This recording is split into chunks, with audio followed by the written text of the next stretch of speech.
The dreaded weed, not cannabis sativa, but worse, more like triffids. Plants that escape jail leap over the wall and go on a crime spree, kidnapping the country, murdering other animals and plants and defying all attempts at capture.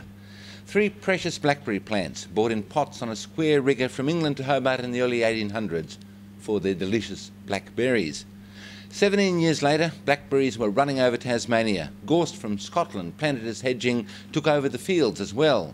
There's gorse and blackberry in the Adelaide Hills, and willows on every riverbank. Every day, a willow tree takes more water out of the Murray than a person. Get rid of 1 million willows, and there's part of the answer to the lower lakes. But we can't eradicate the willow, or the wild olive, bridalveil, caltrop, lantana, thistles, mimosa, boxthorn, broom, hundreds of species in all bad and some worse.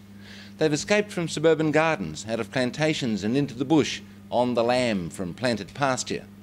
This morning at a conference in Canberra came news of another weed so bad it should never be let out of solitary confinement. Anu Dornax, the giant reed. It'll grow as high as a fence in 2 weeks. It's unstoppable. It looks like bamboo, bends like sugarcane. Move the kids out of the way, it smothers everything in its path. The fastest growing land plant on the planet.